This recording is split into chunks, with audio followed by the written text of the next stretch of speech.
And today's webinar will be talking about parenting, which is obviously a challenging and difficult uh, thing at the best of times.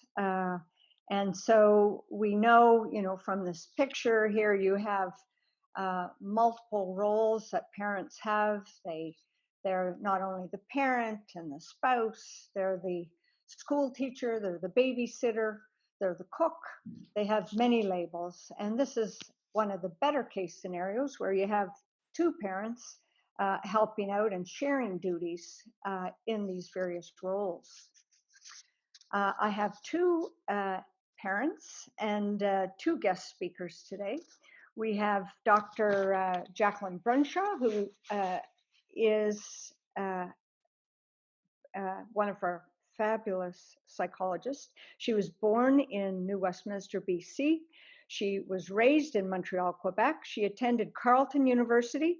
She went to University of Toronto, York University. I have to read this. There's so many universities here. She has a Bachelor of Arts in Psychology, Bachelor of Social Work. She has a Master's of Science in Epidemiology, a Master's of Arts in Psychology, and a PhD in Clinical Psychology, another underachiever from Cleveland Clinic, clearly. In addition to being the clinic lead for our psychology department at Cleveland Clinic, she has a private practice where she tackles multiple problems from anxiety to depression to stress and burnout. But more importantly, she has a 19-year-old son, so she'll have great feedback and advice for us in that regard. Natacha Duke is another psychologist at Cleveland Clinic. She is well liked and sought after, especially in the area of smoking cessation, where she has special certifications on counseling in that regard. She attended York University and also McGill University. She's got a Bachelor of Arts in Psychology and a Master's in Counseling in Psychology. She provides individual counseling to adults looking for help with multiple problems. Stress management, it's a good thing for these days. Anxiety, depression, sleep, relationships, and career development. And she also is a parent and has a 3-year-old daughter. So different time frames, different ages, and one has a daughter and one has a son. So we'll have interesting discussions today for sure. To start the ball rolling, I asked both of these colleagues for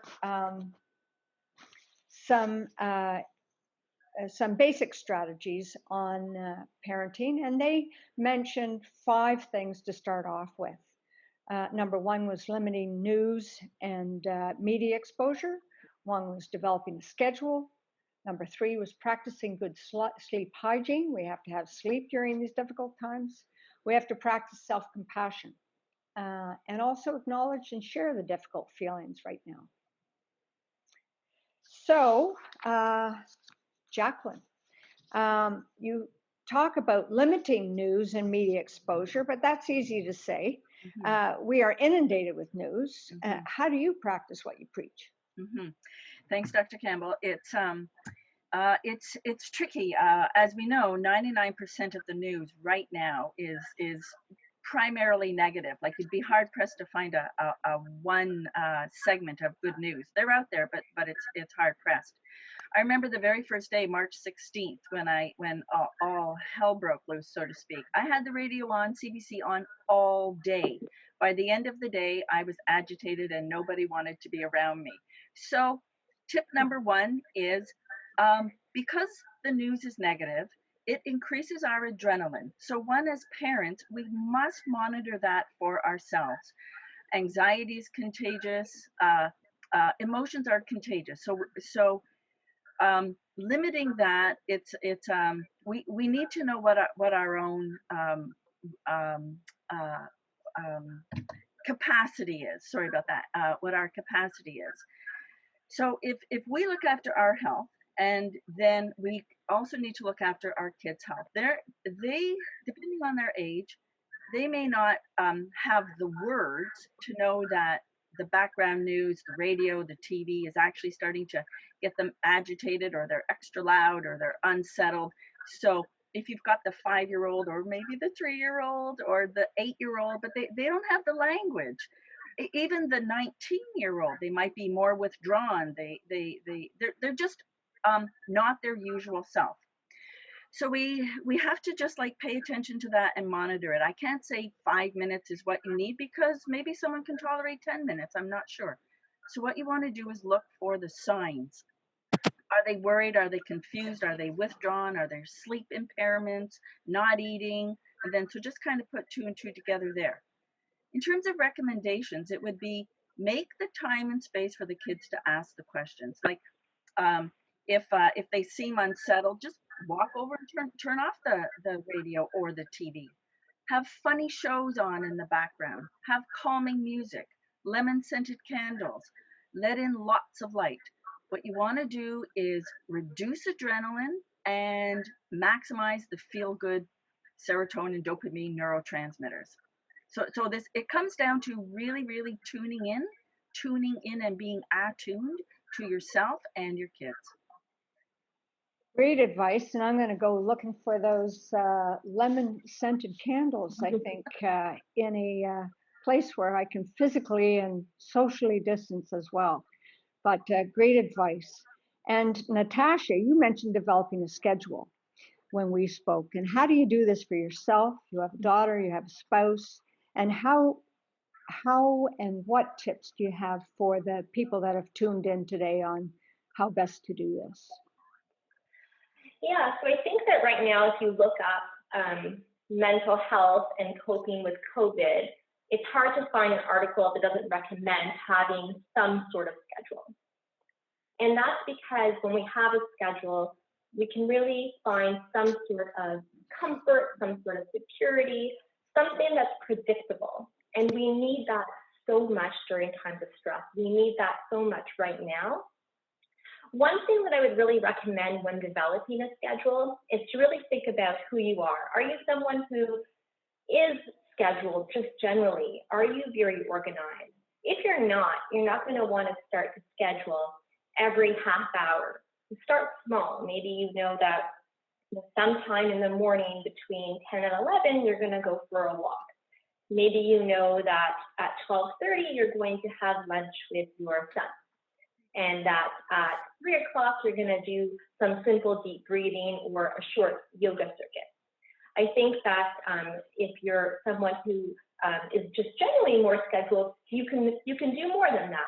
But having some sort of semblance to a schedule is going to help you feel anchored. I like to give the example of, I don't know what the news is going to hold tomorrow regarding the latest COVID update, but I know that at 8 o'clock, I'm going to have my coffee. I know that at 12 o'clock, I'm going to have lunch with my daughter. I know that after dinner, we're going to go for a family walk. And those things help to anchor me and help me feel secure. One point that I want to make as well is the importance of scheduling downtime. Right now, it's easy for that to become sort of a moving target. And so to really set some space aside for that in your schedule, however much you can afford, whether it's 15 minutes, whether it's half an hour, but just having something that you feel recharges you. Those are great tips and great advice, and it is difficult as our day fills up with work projects as well, but so important, especially for parents, to set that time aside just with the child and turning off electronics and so forth. Jacqueline, you often talk to patients about good sleep hygiene and how important sleep is. We know that kids generally need up to 10 or more hours a night, and adults certainly 7 to 10 for best health practice. How important do you feel sleep is here, and what are examples of good sleep hygiene for people that are having a little more trouble right now in terms of their sleep and getting proper sleeps because of worries, because of finance difficulties or problems at home? Yeah. Cathy, I could talk hours about sleep, just hours alone. We I could, only in fact, have 45 minutes. I could almost do a full day seminar on sleep. What I say to clients is it's so interesting because sleep seems to be the first thing that people compromise, and it should be the number one non-negotiable. If we as parents do not sleep well, as I said about the news, no one wants to stay around me, right? So if I was the model parent, I'm either a good parent or I'm not a good parent. Do I have capacity? Do I have the bandwidth to even be a good parent? Absolutely no. If and I know that, like, for me, 7 hours is my given. Um, so it's important for us. It's important for our sleep. It is the time that we recharge. It's called restorative for a reason. So many things happen while we sleep. Um, uh, if anybody would like articles or resources about this, please email Natacha or I. At the end of this, we can inundate you guys with all kinds of tips and strategies. Just as an aside, the body loves routine. So one of the things I do for myself, for my family, um, you think about if you have a dog, they go to sleep. You don't have to tell them to go to sleep, right? I think younger kids may already just be following relatively the same schedule. Older teens, like my 19-year-old, they tend to want to, they're just wired differently anyway. They don't go to bed at 10 and 11. They go to bed at 1 and 2. So one of the things we have to do is just relax some of the rules. There's so much tension, so much stress. So we can't be on everybody's case to go to bed at 11, right? So there has to be some flexibility. But regardless, stay on a schedule, say plus or minus an hour. Electronics, that one's tricky because any light source will increase adrenaline, which is what we don't want. It will get in the way of us being able to progress into our natural sleep cycles. If you can, turn off all electronics at least 30 minutes before bed, if you can, at a minimum. Watch the night lights. Some younger kids, they might have night lights in the room. That only helps to keep adrenaline high. We want our room so dark to maximize melatonin. A trick is when all the lights are out and your eyes have adjusted, you put your hand in front of your face. The room should be so dark that you cannot see your hand. That's a measure of how dark the room should be. Limit food, alcohol, any kind of substance, at least maybe 3 hours before bedtime. Everybody's a little bit different there. Cathy, you mentioned, what do I do about worries and anxiety? So as a patient, my go-to is have the pad of paper and a pen beside your bed all the time. Remember in the old banks, they used to have the pen secured there. So at 3 o'clock, I'm always jumping up at 3 a.m. I like, oh my gosh, I forgot to do this or that. Write it down. The paper holds a thought, and you don't have to remember it. It is so simple and so effective. And then you're a better parent in the morning. Great advice. And I like the idea about writing it down so that you're not thinking all night, oh my God, I can't forget this. I can't forget that. So good advice. Natacha, I'm going to go back to you. And we have spoken about this topic before, and I've heard you talk about self-compassion. And I love when you say, talk to yourself the way you would talk to a friend. And can you expand on the meaning of this and more information on self-compassion? I think we all need a little more self-compassion these days. Absolutely, Cathy. So when we talk about self-compassion, the first thing that I want to say is what self-compassion is not. Self-compassion can be confused with self-care, and they're actually different. Self-care is important in its own right. It includes the things that we do for ourselves, like eating well, going to sleep at a reasonable hour, exercising and moving, perhaps taking a hot bath if that relaxes you. Self-compassion is about how we treat ourselves. And so when we talk about the example of treat yourself the way you would your close friend, it's because we're often kinder and gentler to our friends than we are to ourselves, right? And so during times of stress, when we need to be kind to ourselves, we're often the least kind. So right now, I'm hearing a lot of people, whether it be patients or whether it be friends, really getting down on themselves for everything they're not doing in regards to being a parent, everything they're not doing in regards to being an employee, whatever it may be. And there's a lot of focus on, not being good enough or not doing things the right way. I think that right now, to give yourself some grace and give yourself some compassion and really be kind and gentle to yourself, and take that inner critical voice and just put it aside for now. And when you hear it creeping up, acknowledge that it's there and make the conscious decision to have a kinder voice with yourself. And we know through research that when you do develop this self-kindness, this kind inner dialogue, you're actually not only going to have better mental health, but you're going to have more motivation and more productivity because you're not beating yourself up. The other element of self-compassion is this idea of common humanity. And that really applies right now because what are we hearing all the time? We're in this together, right? And we are, in fact, in this together. And when we can appreciate that part of the human condition is to feel pain, to feel insecure, to feel suffering, then we stop making things about what we're not doing, and we can really embrace that we're all struggling right now. We're all suffering right now. We're all in pain right now, and that normalizes a lot of our insecurities. The last part is mindfulness. I think most people have an idea. Mindfulness is really about being present, being in the moment, being your head being where your body is. And why that's related to self-compassion is because if we're not in the moment, if we're not in the present, we cannot be connected to ourselves. We cannot be connected to our own needs.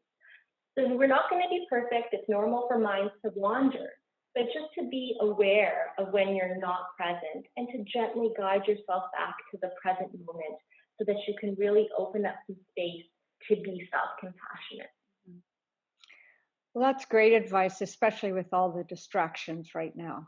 As Jacqueline said earlier, with the news and the media and so forth, I think it's important to be self-focused in some of these ways that you've mentioned for sure. Thank you for that. Also, Jacqueline, when we spoke last week, you talked about the importance of acknowledging how you feel and sharing those feelings. And, mad, sad, glad, and so forth. And maybe you could talk more about how we should do this. Right. The number one thing I would say here is empathy, empathy, empathy cannot be emphasized. I knew that's a tongue twister. Cannot be overemphasized. From the newborn to any age at all, we viscerally feel emotions, and as parents, as I said earlier, our emotions are contagious. If I'm agitated, if I'm stressed, my family picks it up. If my newborn will pick it up, my dog picks it up. So the point here is every emotion right now, especially right now, and I, as a therapist, I say this all the time, there is no bad feeling, there is no wrong feeling. The feeling is the feeling. I have a little chart. I got this from the Cleveland Clinic 100 years ago, and it's a little magnet thing, and we have it on our fridge, and we go and we take a little overlay, so to speak, and like, how are you feeling today? And it's like, it's this is what I'm feeling. That's fine. Just what is driving that feeling? So it's not, this is a great tip for parents. Try not to say anything that starts with why or don't or you. So why don't you is an easy way to remember that. Why are you feeling that? I don't know. If I'm 3, I might be confused, or 5 and I'm agitated. I don't know why I'm agitated. I just am. don't feel that tells me that what I'm feeling is wrong. It's bad, or I better not upset mom or dad if they're feeling stressed, so they won't share it. Or you're always sad, you're always mad. The you messages. Your kids will get defensive. Your partner will get defensive. So try to ask what questions. What is driving that? What can I do to help you? There seems to be some agitation going on. How can I help you right now? Feeding into that is, have an end of day ritual or a midday ritual or something. My son and I, every single night without fail, go for a walk with the dog, and we share what is one funny thing that happened today, what made you sad, mad, and laugh. It's kind of like he says it, I say it. So I model for him that every emotion is valid, and we want to validate and we want to give space. Our mental health right now, the pandemics, apparently every 100 years we've been going through this, and we're in it now. So we've got to get through it stronger, as strong as we possibly can. So if it means saying no to a boss because I can't get that article written right now because my son or daughter needs attention, so be it. Reprioritize. Great advice. I love the why don't you? That's no good. And what is a good thing? So Right. what can I or do to how. help? And so Exactly. forth. Good. Great tips. Natasha, I'm back with you again here. Now, I know you have a 3-year-old daughter, and I know that Jacqueline has a 19-year-old son. So that really spans quite a age group, different genders. And some parents have many kids. They may have both of those options and more. So how do you cope? How do you cope? And how do you have tips for the parents out there that do have a roster of children at home at this time? Yeah, I mean, it's an important question. I think for sure, depending on your specific situation, your child's age, whether you have multiple children, whether you're parenting with your spouse or parenting by yourself, I mean, everybody's situation is a little bit different. I think that the most important thing that I can say is that kids need some uninterrupted time where you can give them all of your focus, regardless of their age.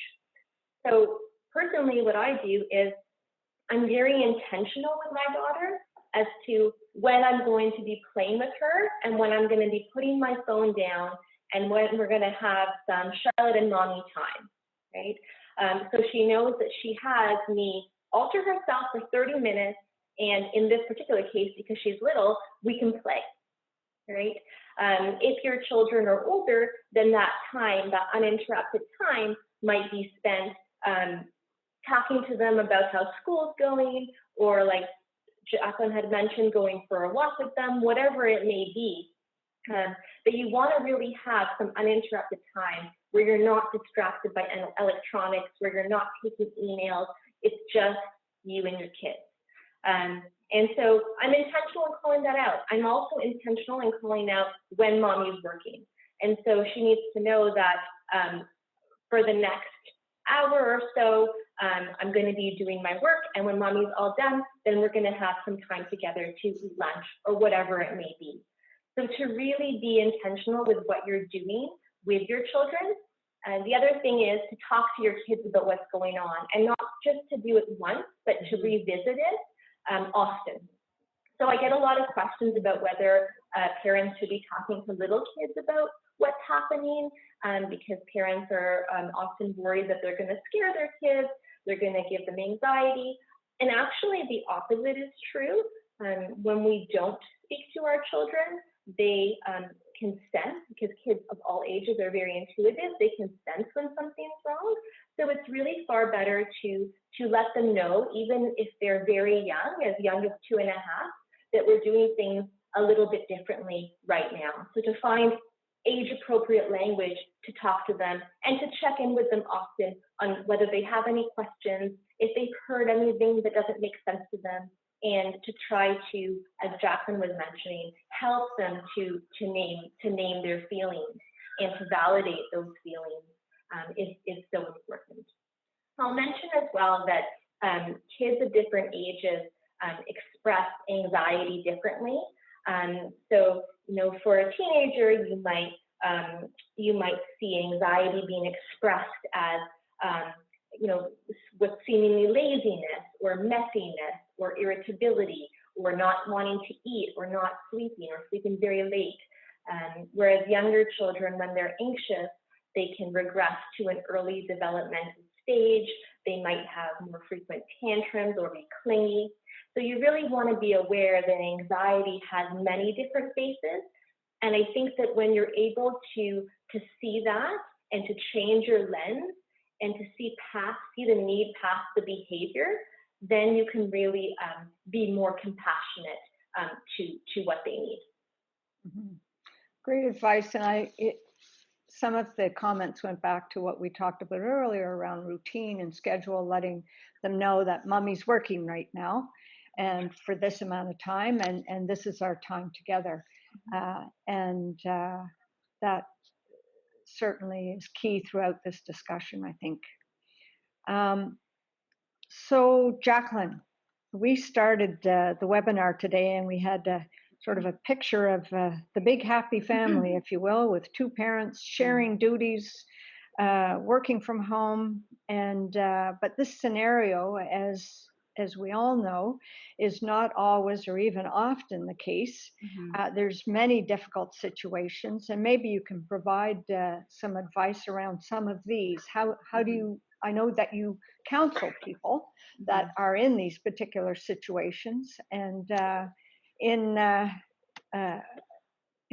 1 minute, how can you counsel? Where do you even start with this? Right. Well, yes, I have clients right across the spectrum from all of these scenarios. So where I would start, I think a couple of things off the top. I want to just say that sometimes one session with a therapist can be hugely beneficial to, here's my situation, here are my strategies, now you've got your take-home plan, away you go. I can't emphasize that enough. Other things are just being mindful. Everything that we've been saying today is just like pause, just slow down the whole pace. It's like, okay, so I've got 4 kids and I don't have the parenting plan in place and courts are closed and I'm going crazy. And what if your partner's an essential worker and you don't want the kids to go there because you're afraid, rightfully so. It's just, what can I do in this moment? Like, what is the best use of this moment for myself as a parent, for each child? If you've got a range of ages, so be it. It's like, what does each child need? I have one client where I had suggested this person felt like they were always on. There are different ages to the kids. And it's like, come up with a chart of the 5 activities that no matter what they're doing while you're helping this person do homework, so you don't always have to worry about what they're getting into. So again, it's this moment right now, concrete strategies. The other thing too, just on here, it's about substance abuse. That could be substance, food, it could be anything. I suggest to my clients, come up with 5 other things you could do before you automatically reach for the food or reach for the drink or reach for the free cannabis now. It's, jump rope, go outside, run around, do whatever it is you need to do before you automatically go for the substance of choice. So build in alternatives first. Great ideas. It is tough I have some patients that are single parents, and their mom and dad were taking care of the kids in big stretches of time, and of course that's changed. Grandparents, it's very difficult because they're in the higher risk group, so sometimes they don't have those supports. So any suggestions around that? In addition, it is a tough problem. Yes, yeah. I thought I had 1 minute. so you got yes. one more. Okay, here's my next minute. It's, stay connected with your friends, all your other single parents. Like, what are they doing? What is the one thing that they have found? It's about getting creative. And again, say for example, you are a single parent, and you had the grandparents or the nanny or whatever. You had the help, and now you absolutely don't. It's like, to know that this is what I'm going through right now. It will end. Redefine productive. If you're a single mother and you're working, or a single parent, sorry, and you're working, you can't do it all. You possibly can't do it all. So cut yourself some slack. As I said earlier, reprioritize. What is the priority? Reach out with friends, Facebook, but be careful that you don't. Be careful what you read, because you might actually feel even less effective as a parent, and that's not where we want to go, right? It's like tips and strategies, and that's why I say again, there's all kinds of online resources, therapists ready to go virtually across Canada now. We are more available than we've ever been, in terms of getting a concrete plan. Well, that was well worth the extra minute there. Thank you. Natacha, this is all great information, but what if I'm at the end of my rope and I need a little more additional help? What suggestions do you have?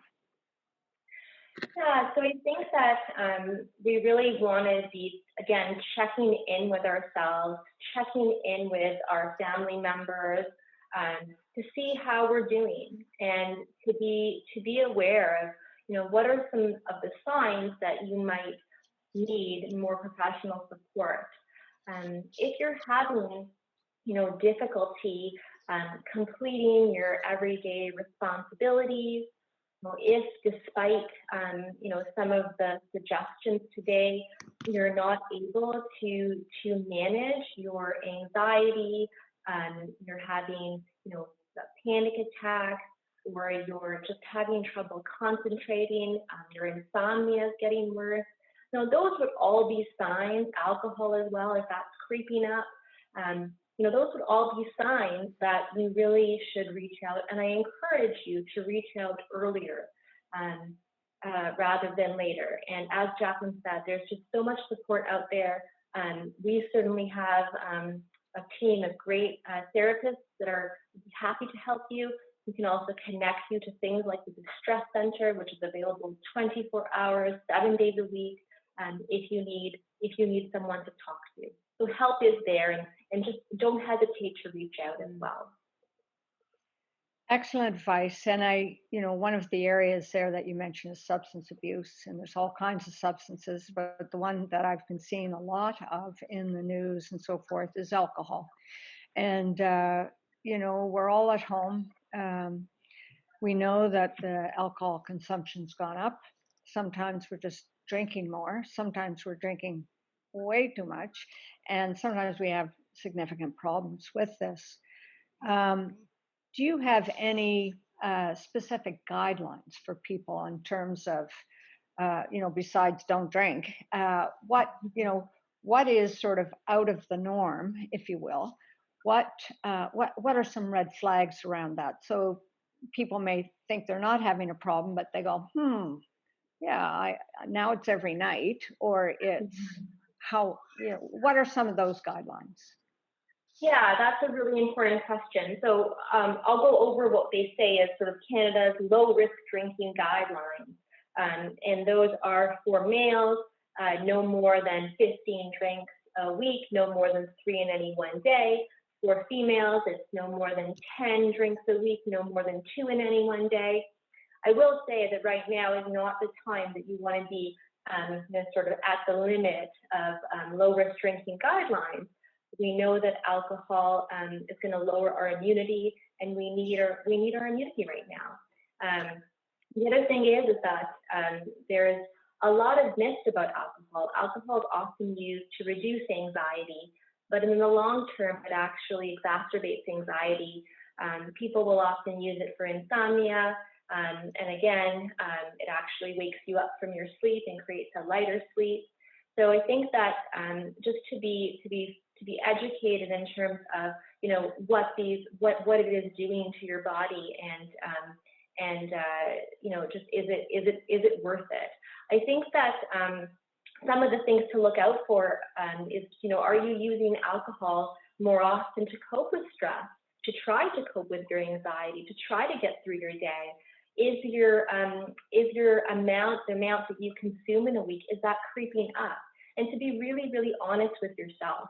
And if you know that it is, if you know that you are using it to cope, to function, I really urge you to abstain for 30 days. And often what I see is that when people do that, if they choose to restart, they usually do so with greater moderation.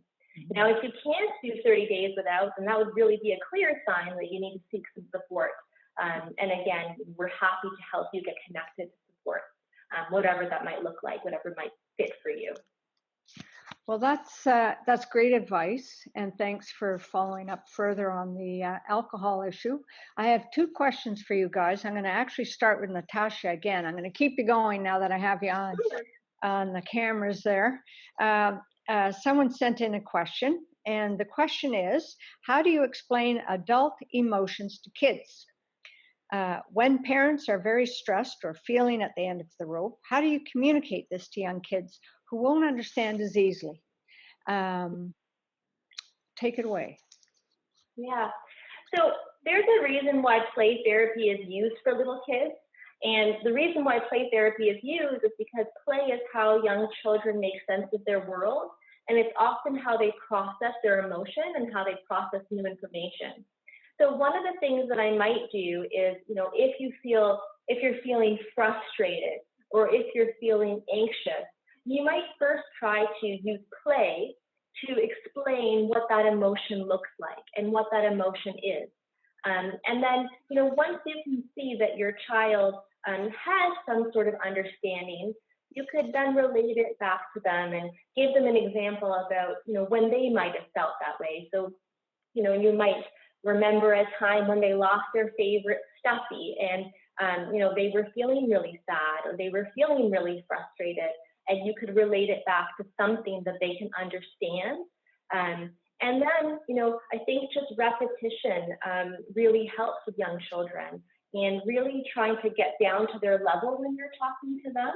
I think that that's so important, to be able to get down literally on their level and to be able to look them in the eyes when you're speaking. With my daughter, I noticed that when I do that, her reaction is just so different than when I talk at her versus talking to her. Mm-hmm. Well, you sound like a super mom. Congratulations. Far from it, far from it. I have one last question before we sign off, and we do have another minute there, Jacqueline.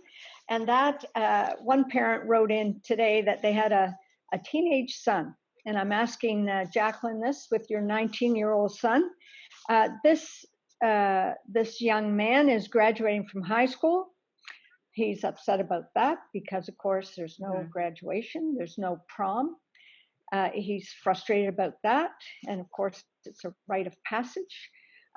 He's worried about university. What kind of strategies would you have around this kind of situation as the parent of a graduating high school student, for instance? You're right. This is such a difficult time for teens. I mean, there's all kinds of grieving and loss, and the rites of passages, weddings, births, everything that's not happening. But for teens, it's particularly difficult because this is the period of their life when they're developing that sense of identity, and their emotions are more intense anyway. So again, I would validate, or whether they're feeling mad or sad, rightfully so. So they are valid, and validate. In the interest of time, I would then help them redirect. So number one, validate. Don't, again, know why or don't or you. They are feeling what they're feeling. And then help them redirect. There are Facebook graduations. There are virtual graduations. Now, are these the same? Do they get to walk across the stage? No, but I did read where kids are getting mailed graduation hats and fake diplomas, and then they have the graduation virtually. So no, it's not the same, but it's more than zero. So it's not an all or nothing. It's somewhere in between. That could help them. The other thing too is this will end. Every single pandemic to date has ended. This will end. So in the summer, book the limo, book the restaurant, wear your dress, get out your fancy shoes, have the party, right? So there is that. The other thing about social media is, we're sometimes some parents are on the kids' back, so to speak, about get off the phone. And this is the time more than ever. It's the only way they can communicate. So relax the rules, right? About university, some of my clients have told me that their kids already have early acceptance. So their marks really don't matter as much. Yes, they'd probably like to finish strong, but at least they're in the university. When they get into university, there are so many online courses. Right now, over the summer, we can send you links if this would help you out. We are a wealth of resources, our psych department. There are online courses, the universities, they will probably adjust in the fall too. It's not going to be business as usual right in September. Kids are not going to want to hear this part, but there is, I've been doing therapy for 900 years, and I say to my motor vehicle accidents, you name it, and I say in everything that's, I don't want to use the word bad, but it's like a bad situation, there is a pearl in everything. For kids, believe it or not, but don't tell them this because they will refute it, it's building resilience. They will have other major disappointments in their life, and they're not going to realize that right now. It's like, oh, Mom, I don't want to hear that, because it's their personal loss right now. I get that, but it's like if you can give them strategies, how to redirect the mad and the sad into something concrete, so that it's more than nothing at this time. And furthermore, monitor them. If they can't get out of the sadness, if they're persistently angry, if they're turning to substances, call us. We'll help. Thank you so much, Jacqueline and Natacha. That was really incredible. We're actually at 45 minutes, so I'm going to call it there. One last thought is I certainly want to give a shout out to my home province of Nova Scotia at this very, very difficult time. And I want to thank both of you for your input today. I know that people in the audience can contact us through various means if they have further questions and so forth. We will have a show next week, a topic to be announced. But I wanted to thank you both so much today. Any parting shots before we go? I think we're right at time, but any encouraging phrase or word that you would like to shout out? Breathe. Breathe. I just want to say breathe. Just breathe. Just bring it all down and breathe. We're all forgetting to breathe. And I'll just say, just be kind to yourself, and with your kids, focus on quality over quantity right now. Thank you so much, you two. You're welcome. Thank you, Cathy. Take care of yourselves and stay safe. Thank you. You too.